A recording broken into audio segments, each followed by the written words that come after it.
The final leg of the playoff race begins today on day 1 of week 10 of the LPL. Who will cross the finish line and who will fall at the final hurdle? We find out today. We are here in Shanghai preparing for our first matchup here, EDG versus Victory 5. V5 have been knocked out of the playoffs, but EDG still looking to secure those top spots, make sure they get to stay. And they're looking to do it on the back of their players. But Victory 5 first. Not too hyped. Jinoo just checking his phone, and spirits are a little low. Everyone's looking a little bit subdued. Perhaps just wanting to end out the split on a good game. Just be happy, be relaxed with each other, check out some phones, share some memes. But EDG are going to be taking this one a little bit more seriously. Coach Hart going to be bringing in the fire today. And EDG, they're looking to secure their place into playoffs. So now they're going to have to do it against Victory 5 and Clearlove. He is just having the time of his life with that chicken wing. iBoy as well, getting some energy of his own. My name is Matt and Iberia Clendaniel. Joining me is Clement Chu on the desk. And Clement, I'm kind of jealous of Clearlove. I want a chicken wing. Yeah, that one looks like a nice deep-fried Kentucky chicken wing. Thanks to the Colonel for sponsoring the league. Sponsored, by the way. Yeah. Not some this KFC.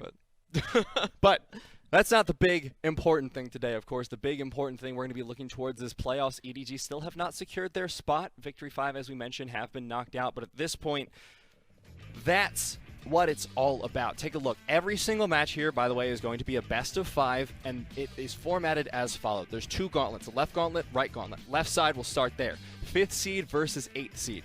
The winner of that matchup will go up against the 4th seed, and the winner of that matchup goes up against the 1st, and the winner, of course, will move on to the grand finals. On the right-hand side, we have the right bracket, 6th seed versus 7th seed. Winner of that goes into 3rd, winner of that into 2nd, and the winner of that goes into finals. Important to note that even though we have more teams in the LPL, the playoff spots stay the same. Only 8 teams are going to make it so far. Every match before the finals will be played in Hangzhou Arena.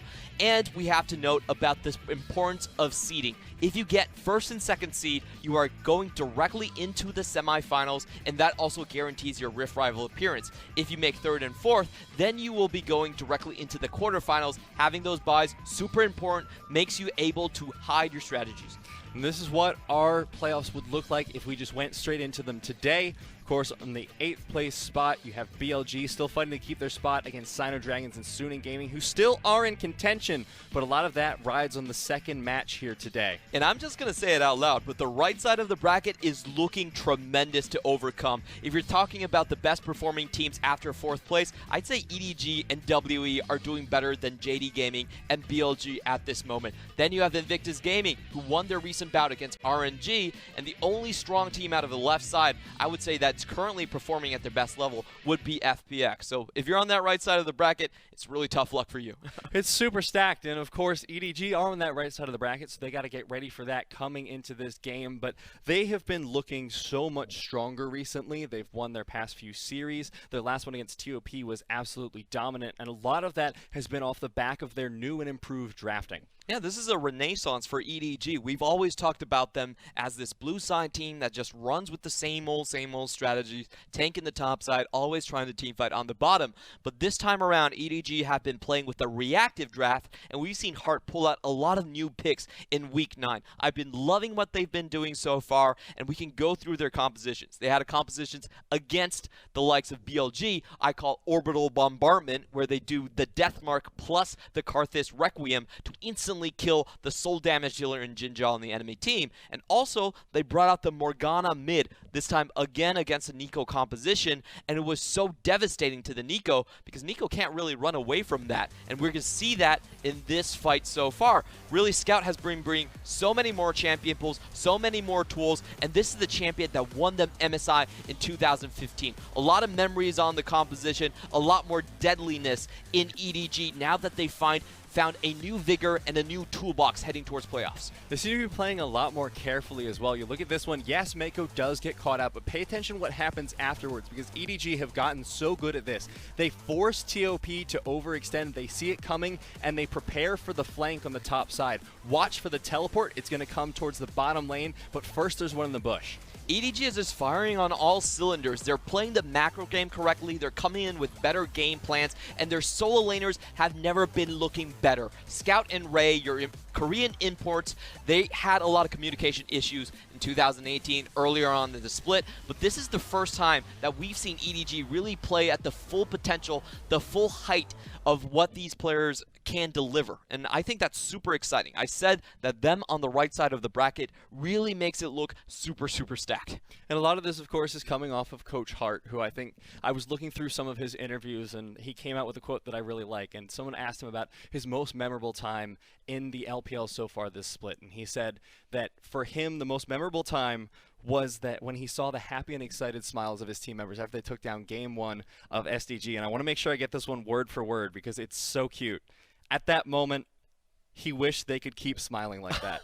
And so far, Coach Hart has delivered. He shifted up the drafts. He made sure his players knew exactly what they had to do around the map. And EDG have been having so much success coming into here. They've gotten the biggest playoffs buffs that we have seen here in the LPL. I always love some Coach Hart. He's a very friendly type of coach. He's not the name, one man. to yeah, he's not really the type of coach that shouts and screams at people. You know, I really like the Korean system of coaching where they kind of split the duties between that. They have one who's nice and personable, and then they have one we call in Chinese the Jinoo, which is someone that's supposed to be the aggressive one, the one that keeps everyone in line. And Hart's always been playing the role, the former role, where he's very nice with his player. He's like, you can actually see them holding hands and him just like touching his players, on the belly sometimes or on the shoulders and comforting them. So it's really nice to see EDG develop this type of strength. And we have to remember the biggest EDG fan we ever had on the broadcast, FLICKR, and of course, she loved EDG, but she always had complaints toward their drafting. She always said, you know what, I don't think EDG is going to take this one, and it was because of their drafting. They always showed their strategies on the blue side, and a lot of times their solo laners did not have this individual strength to carry through that strategy while being countered. This time, EDG are actually going on both sides, and they're picking up strategies that are reactive, that can very well deal with the threats that the enemy team composition is throwing at them. And that's a growth that we really haven't seen. Very, very exciting stuff.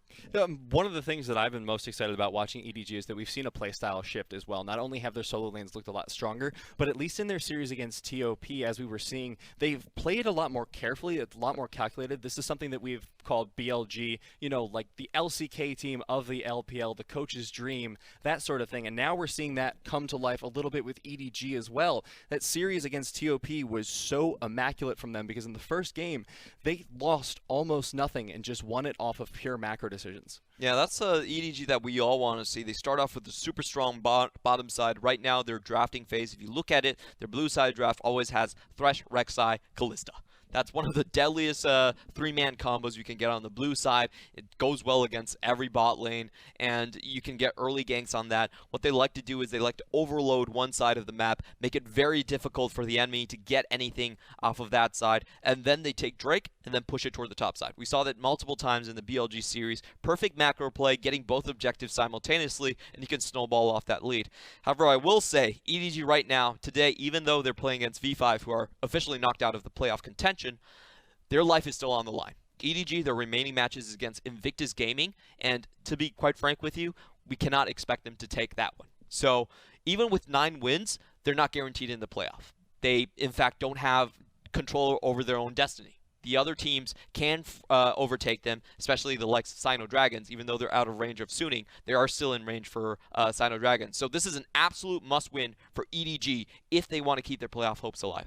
With that in mind, what do you want to see coming out of EDG in terms of changes? Because we talked about a lot of the good things coming out of them, stronger solo lanes, stronger macro play, a lot more direction, unique compositions, but what do they need to do to make sure that not only can they hopefully win this series and maybe have a chance in the next one, but once they get into the playoffs, once they are in contention on that really hard right side bracket, what do they need to bring to the table that they haven't thus far?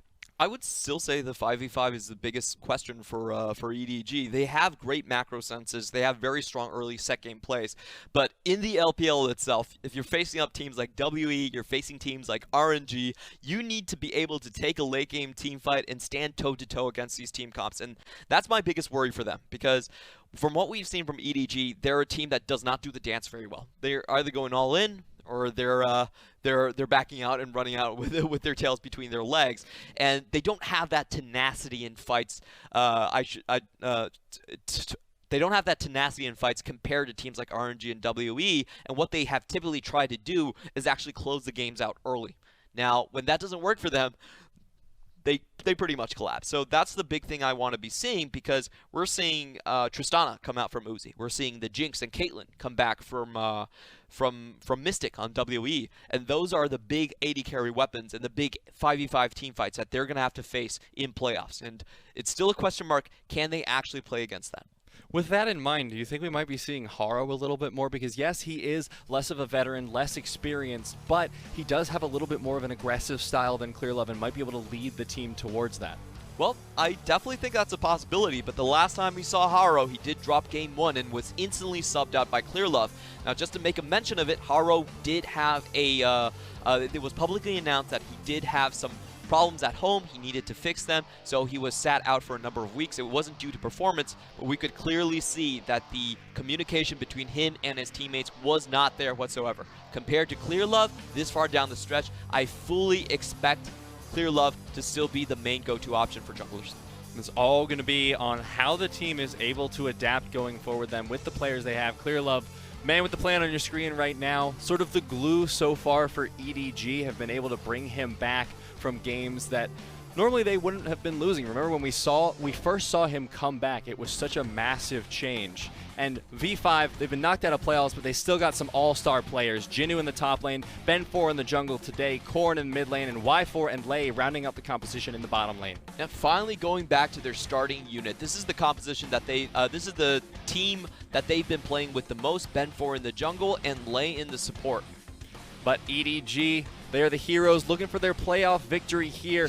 Ray in the top lane, Clearlove in the jungle, Scout mid lane, looking pretty okay. iBoy, AD carry, and Meiko in support. They want to lock down that playoff spot as soon as they can. Well, just look at the gesture from Scout. That's an okay sign. It's definitely going to make a strong case for that. It's easy, it's breezy, it's beautiful. Cover girl. I got that, actually. Clement gave me the worst case of side-eye I have ever seen. He processed it for a second, looked over to me. I was like, I cannot believe what you just did, but that's okay. There's actually, so I did a lot of deep digging on EDG because I wanted to hear about the team relationship a little bit with Clearlove coming back, and I didn't find a ton about that, but you saw iBoy and Meiko on the screen, and there's one quote that just made me crack up. Someone asked, is it safe to assume, Meiko, that you treat iBoy a little bit like a little brother? And he's like, yeah, but when he doesn't listen, I want to ignore him. Which, like, that's the most big brother, little brother relationship I can possibly think of. I've ignored my little brother so much, and I know a lot of you are thinking, wow, you're an awful older brother. Well, maybe, but I do feel like it's at least characteristic of that relationship. You know, I love iBoy. iBoy he's a great trash talker. He proclaims that he's the cutest player in the LPL. That's actually a self-proclaimed I love player. that you put that under the category of trash talk. No. That he trash talks a lot of other players. So those are two separate categories. You guys are garbage. I'm the cutest. You can find it on the same person. And we did a face-to-face last split with iBoy, and the thing that the team always tells him is, please do not throw the game.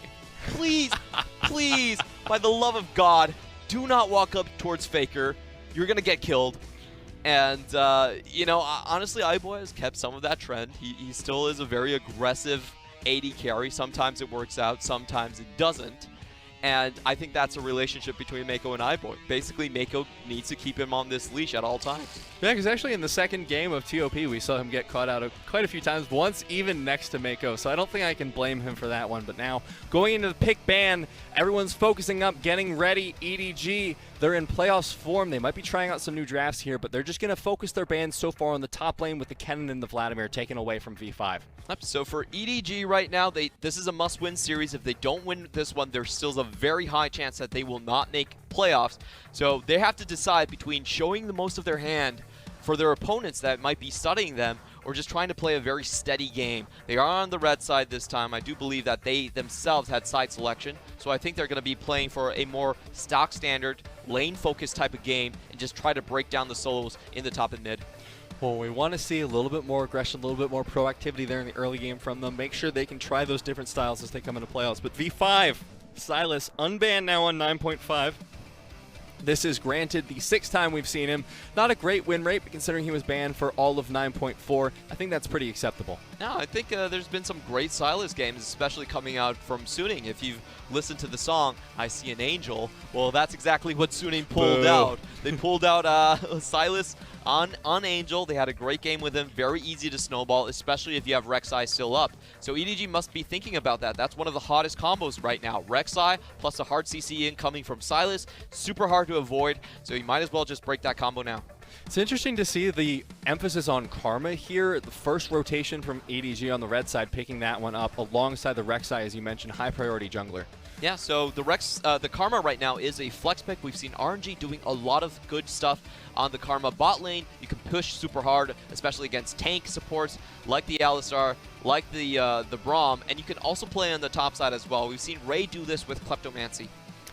So the Kayle was picked up by V5, but that win rate is incorrect. It is 0 for 1 good stats, people, because that was picked up by Kuro and did not do well at all. He got hard camped. Yes, the big thing about Kayle and why she's not particularly viable and competitive is you do not do anything early game. You provide no crowd control. You don't really do enough damage. If you're stepping away from a minion wave, you cannot stack yourself up to getting exalted. So you do very little damage in skirmishes, and what we've seen in the series between BLG and FPX was Kuro got caught out in the jungle. He did basically nothing and was instantly killed by FPX members. So I'm very surprised to see this still being selected by Victory 5. They must be thinking that, you know what, we need a late game carry option against EDG. If they don't finish us off early, then we can have a very good chance of coming back. Yeah, and the LCK LS has been an especially vocal critic, but I was looking a little bit on OPGG, and a lot of the LPL mid laners have been picking this up. So it seems to be a trend that everyone thinks that there is a way this could work. I don't know if I feel that confident, especially with the Rek'Sai on the board for EDG, and now EDG focusing around that bot lane, as is Victory 5, as AD carries have not been picked up for either team, and nor has the support for Victory 5. I really like the AD carry bans, because what I think Kayle composition needs is lanes that can be left alone.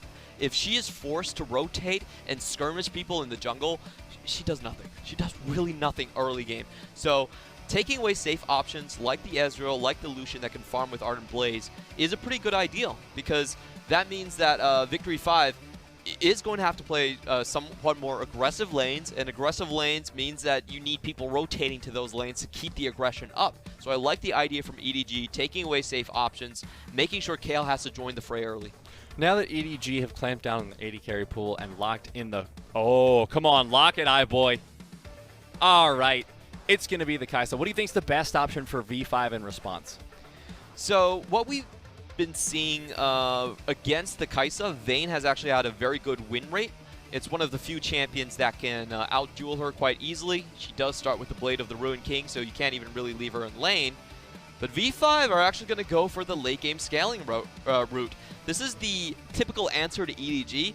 Like, if we had to point out one weakness for EDG, is that they're not the best 5v5 fighters. They're very good early, they're very macro-oriented, they're very tempo-oriented in the early game, but when it comes to the super late game, they can crumble. So I think V5 is going to go for that strategy. We've seen W do this before. We've seen RNG do this to EDG.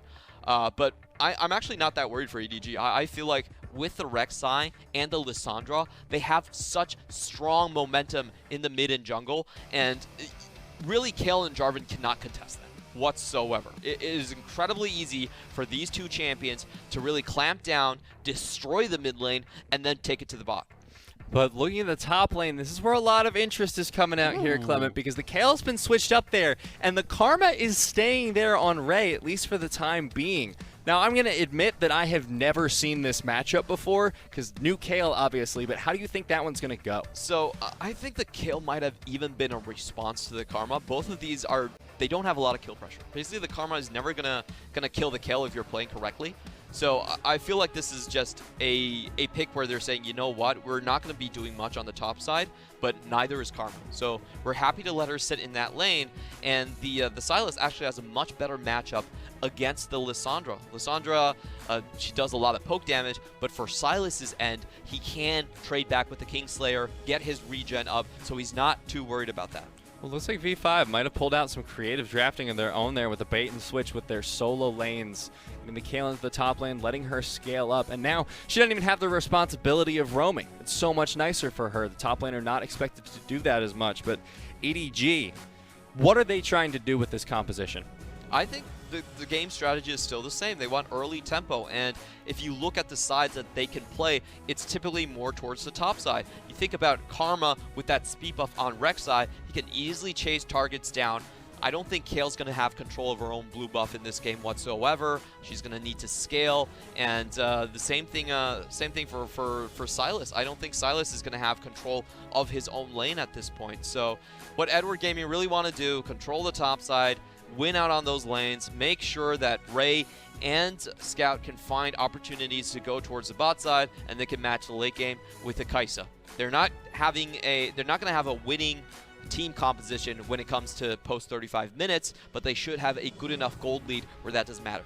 So the race to the victory here, and we've seen some problems coming into the late game here for EDG, so we'll see if they're able to mitigate that, go for that aggressive early game methodology that we're looking for from them, or if V5 can win it out with their late game scaling composition with the Kayle, with the Sylas, with the Jinx. We're going to find out whose draft ends up winning out in the end in game 1 of V5 versus EDG.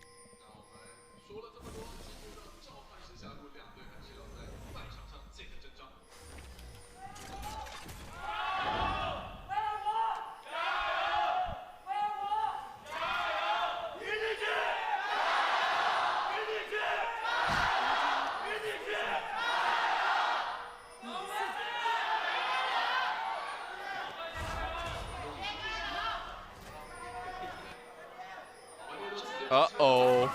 Oh, boy. Level 1. Goodbye. Lay. First blood goes down to Scout. They're not going to chase that one down onto Corn, but they're going to be happy.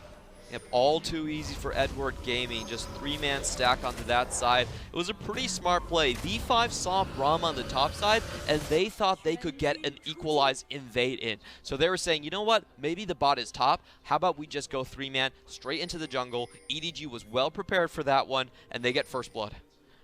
Now EDG going to send their jungler, Clearlove, back up towards the top side. And, of course, the top lane Kayle is going to be taking the Klepto. We saw the fleet footwork on the mid lane, but top lane, longer lane, feels a little bit better to get that extra gold.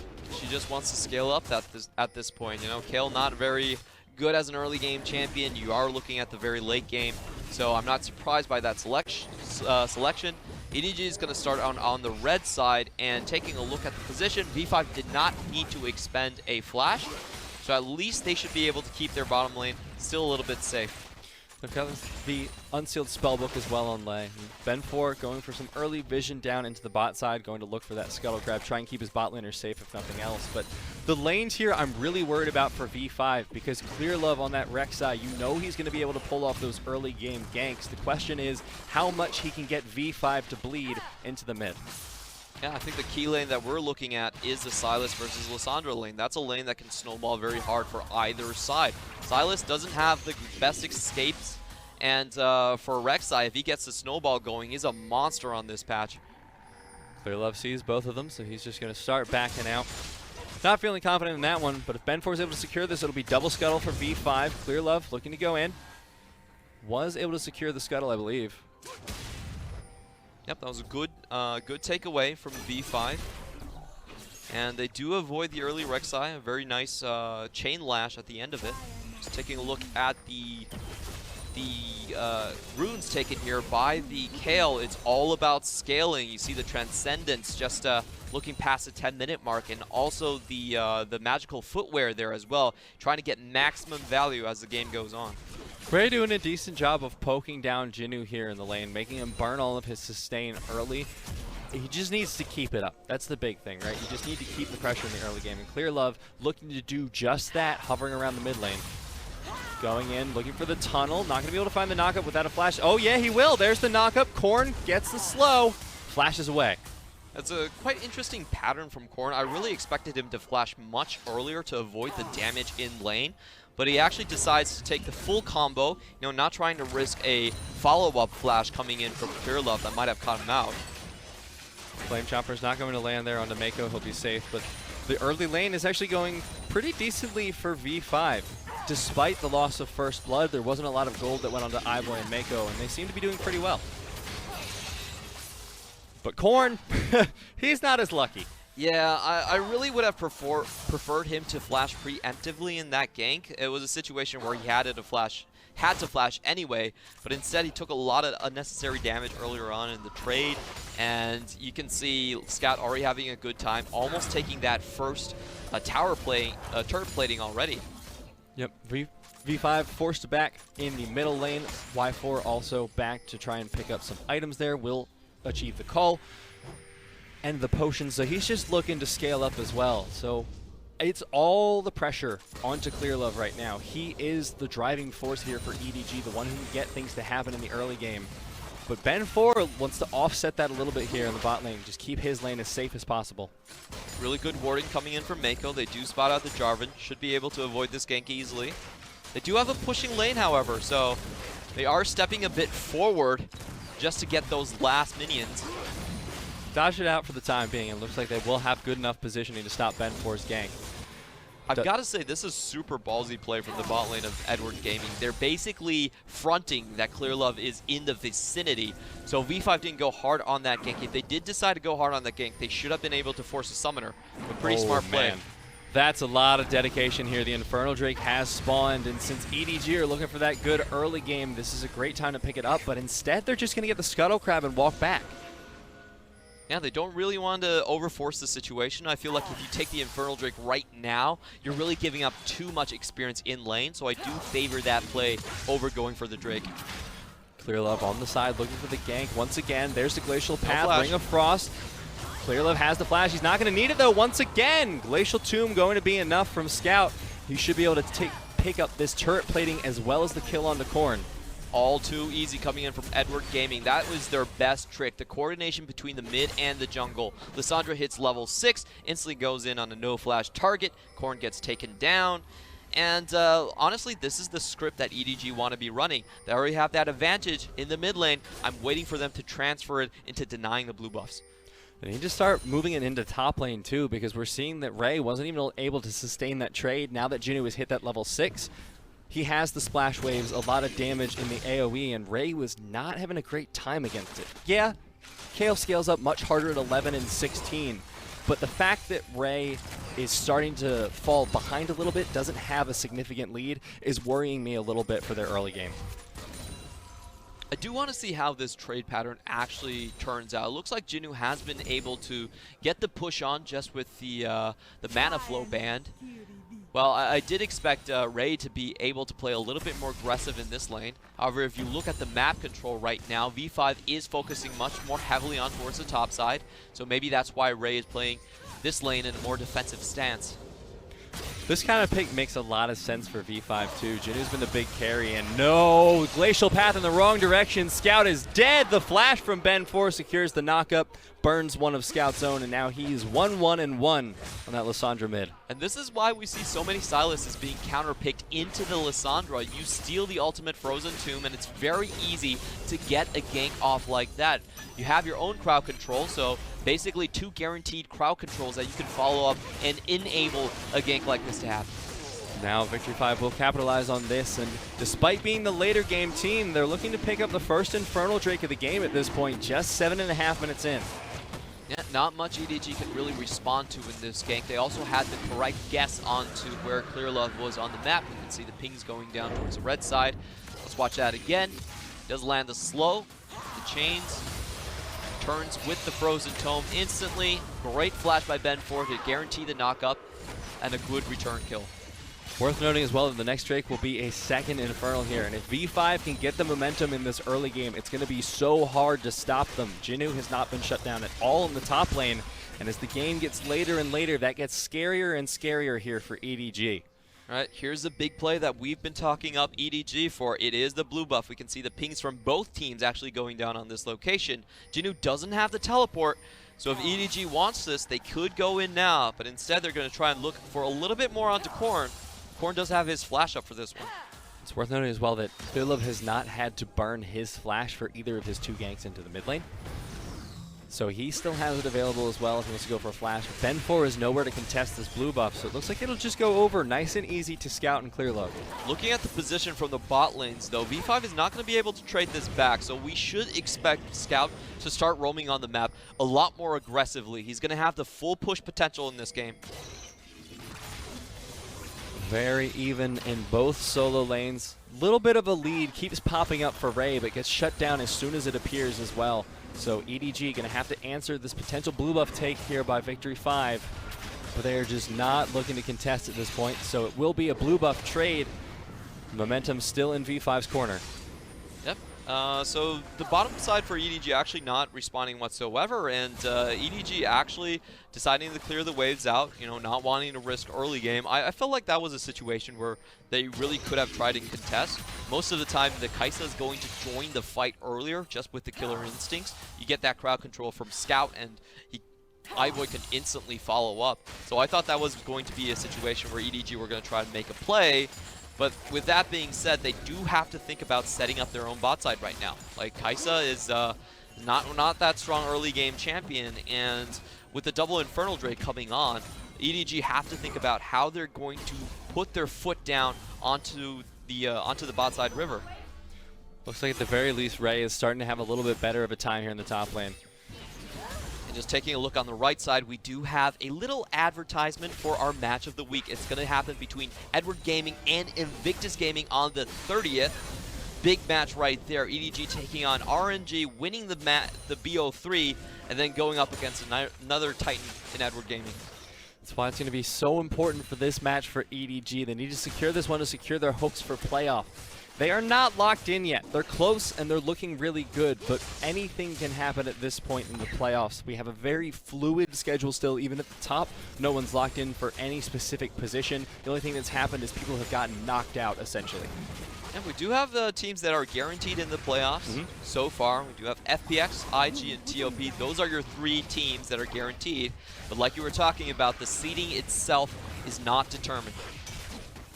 EDG will be able to pick up this Rift Herald very soon, but this does put a lot of pressure away from their mid lane. Scout forced off, 3,000 health on the Herald, and it looks like V5 have caught on.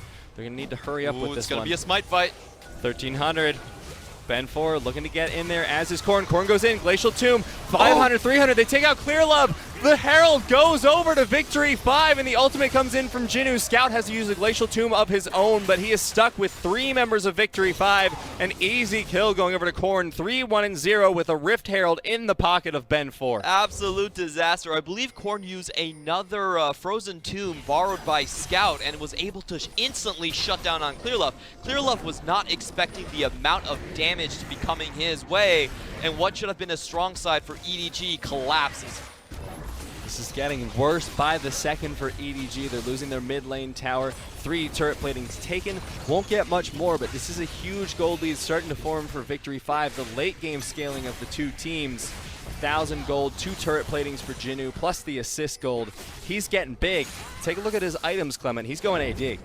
Now let's watch this again. We do see, I want to see what ultimate that Corn took right there. It was the Frozen Tomb, straight into a Q, and then into the Abduct Abscond. He does find the kill instantly, also finishes off the Herald in the meantime. And this is just brutal for the three-man squad of V5. EDG not really expecting that much amount of damage to come in. And to be honest, they were a little bit slow on the rotation. It was a situation where they needed Scout to actually ward the members of V5 away from the pit. If Scout died right there, but Clearlove still was able to take away Herald, then that might have been okay. But this is a 1-2 punch that V5 have now set up. They've won on the top side of the map, 3-1 on the Sylas, and now they're going to get a second Infernal Drake with a better scaling composition. This will be the death knell for EDG if they actually let this objective fall. Luckily, it looks like EDG are already in position to contest, clearing out the vision around the Dragon Pit.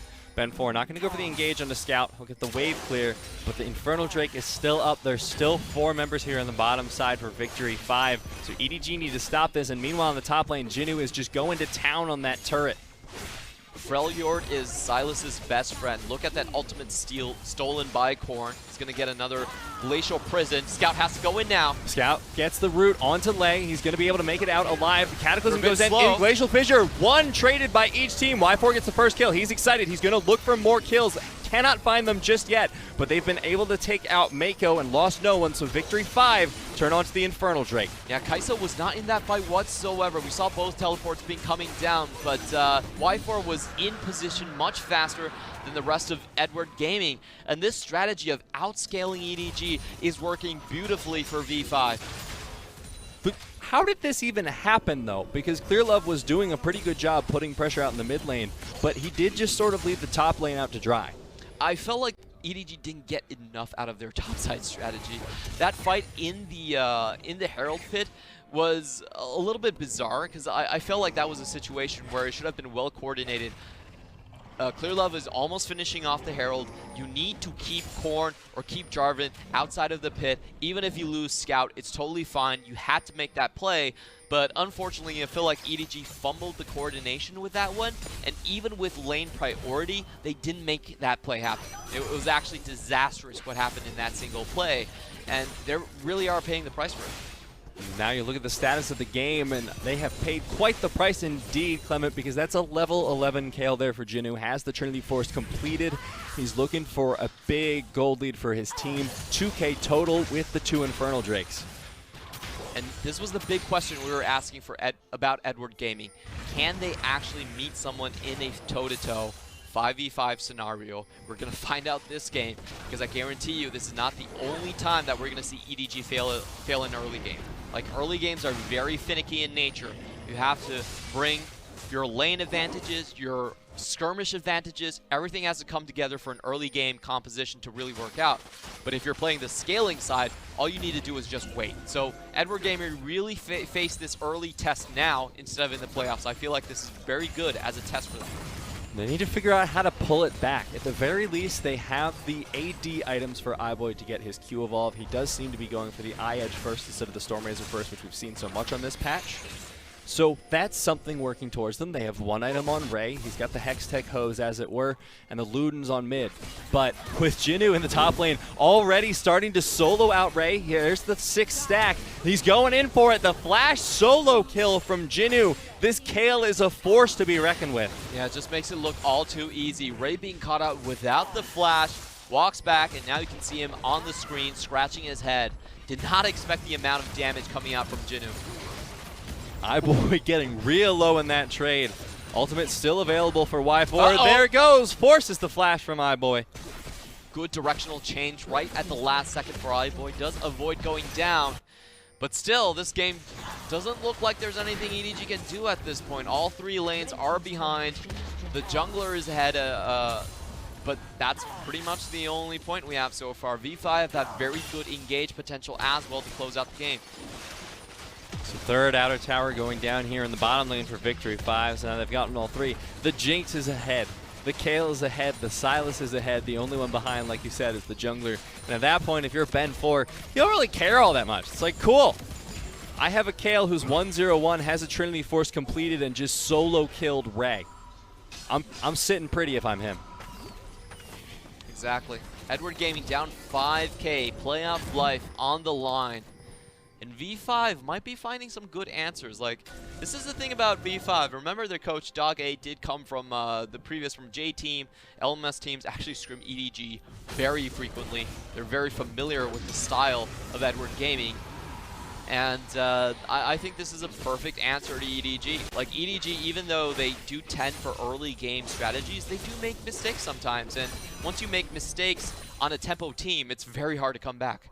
And I think it's also a good strategy just for V5 in general, because Jinoo has really been their standout player this split. He's been able to put a lot of pressure out in the top lane pick. If you give him something that scales almost infinitely and is one of the strongest late game carries and still dump resources into him, you're going to get rewarded like they are now.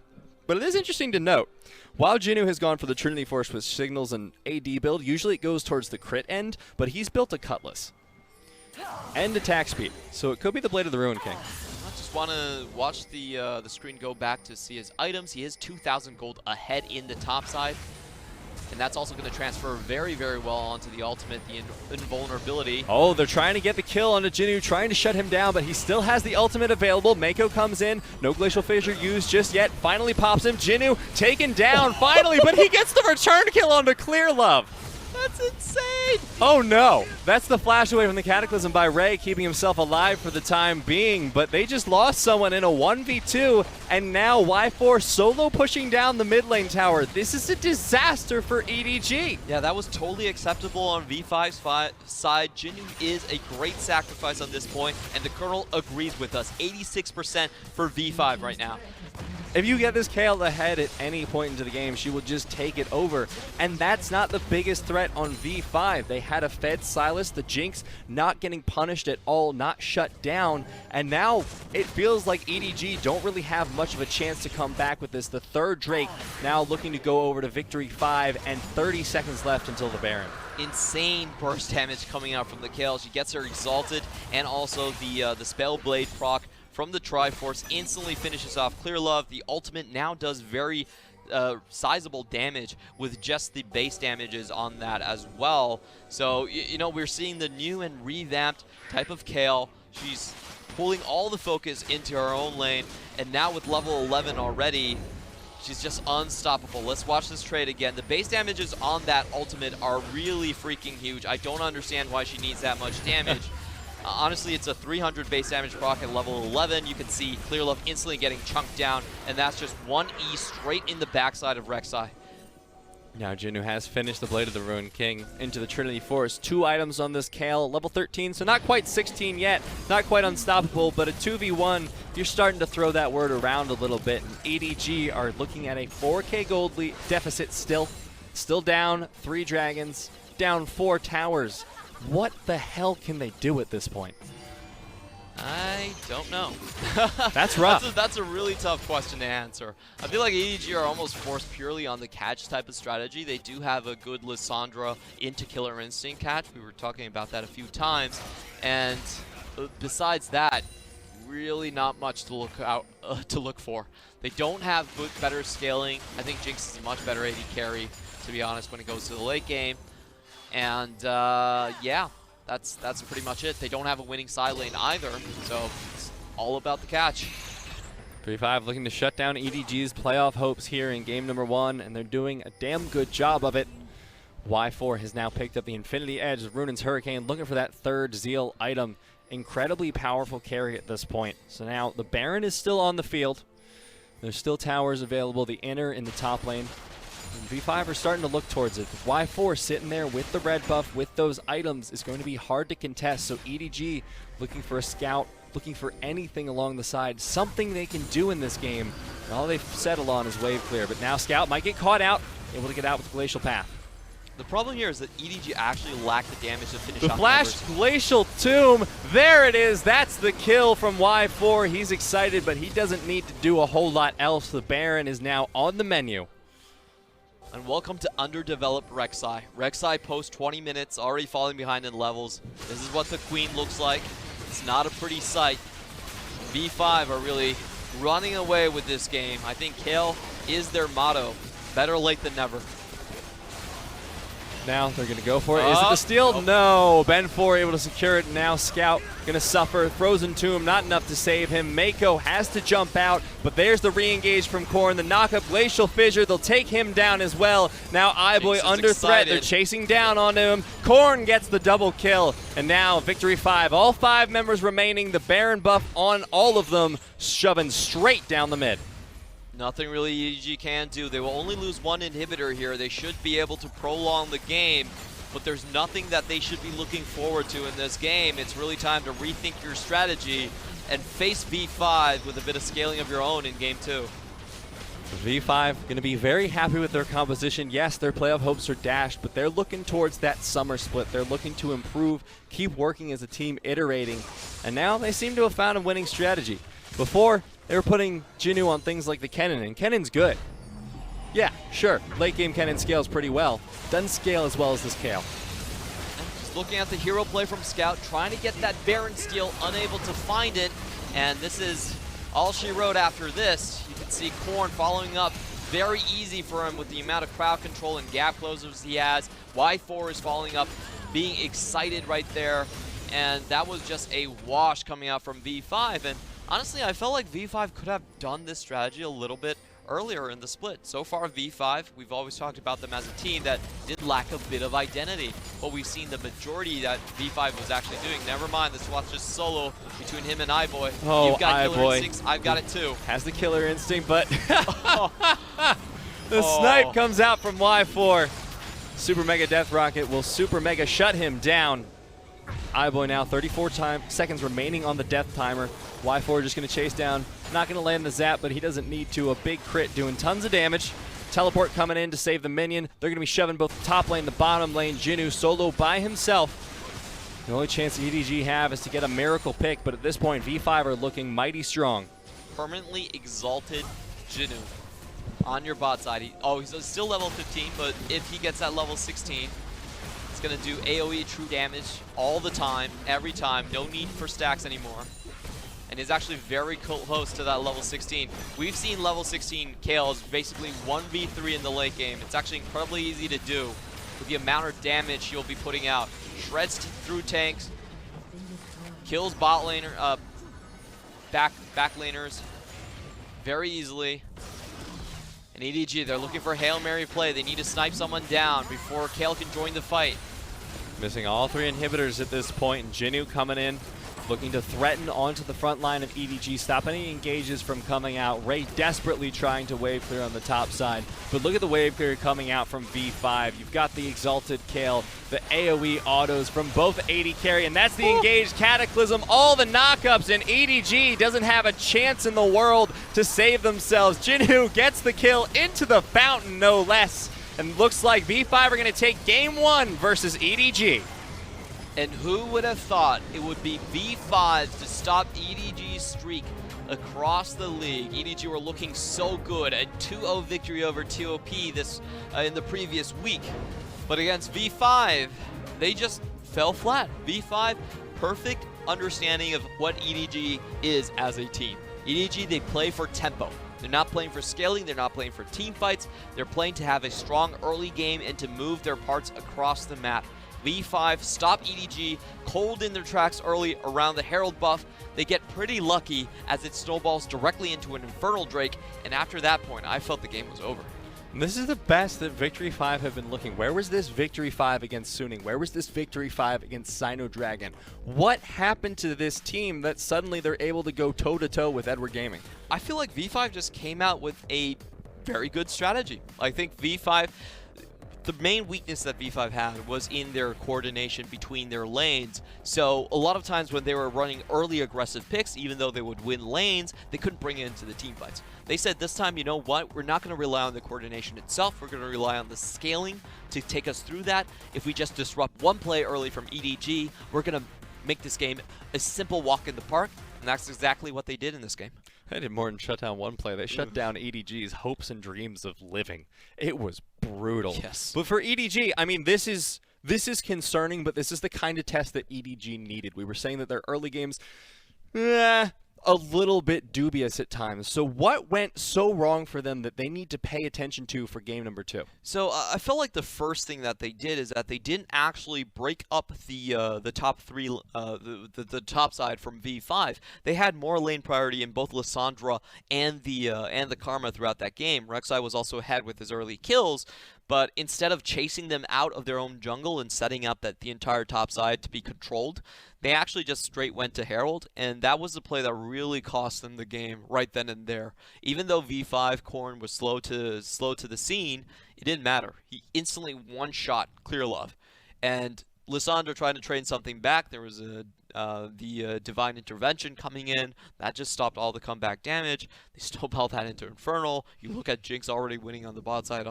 So just a lot of things, and a lot of unfortunate things snowballing for that one single point. I felt like EDG, this is a draft that they are very comfortable with. It can be played through, but you need to be very thorough with the way you execute it. EDG need to be a lot more careful with those hyper carries for the next game. Shut them down, get that early game, and keep their playoff hopes alive. We'll see if they're able to do that, or if Victory 5 drag them down with them in game number 2.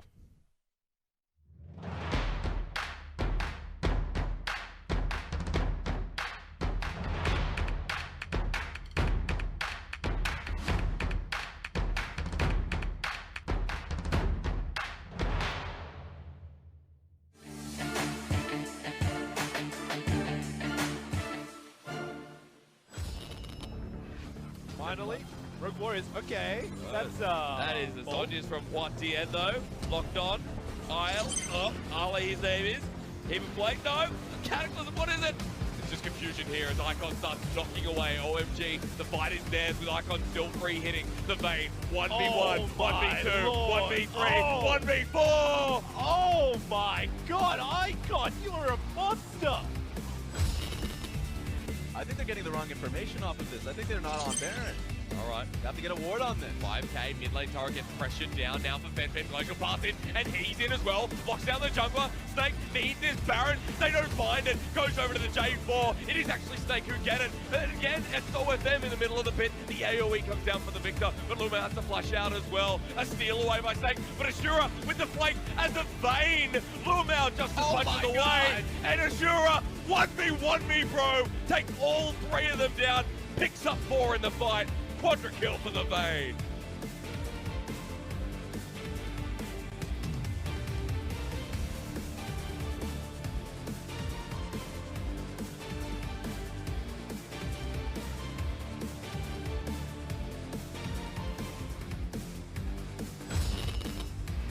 We've got more fighting this time back at the top side. The Shy 1v1, let's go. The Sanguine Pull of its used. He's dodging out, trying to kite his way around to tie. Even Blake, transfusion! The counter matchup, Raz, where is it?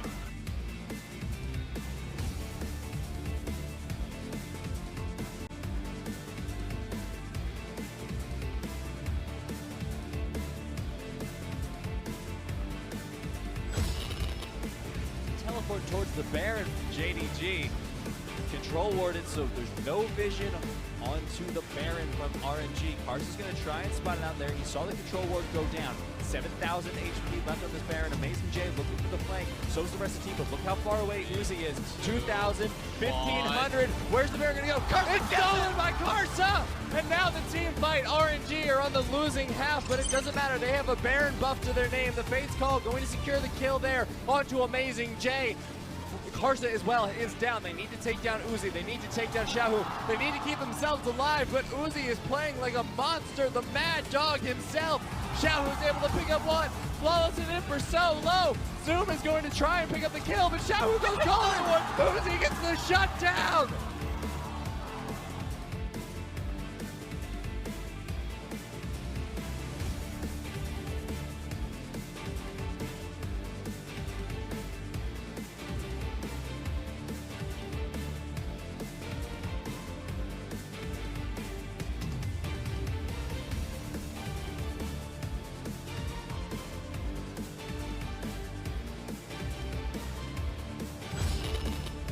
Man, the one-on-one, the Shy again. Look how much is going on. Grand challenge Raz, you did like the ultimate, but Grand Challenge versus Grand Challenge, which one is better? I'd say Zatai if he can get all the procs off. Caster comes in, kick flash, the Shy, 1v2, flushes away.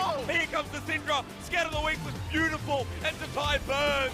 So does Caster, the Shy lives! How does he do it? Xiao comes back in, 1v2 himself. The Shy re-engages, finds himself a W, still is alive, orbs come down. The Shy is just that top laner. Every damn week he does this.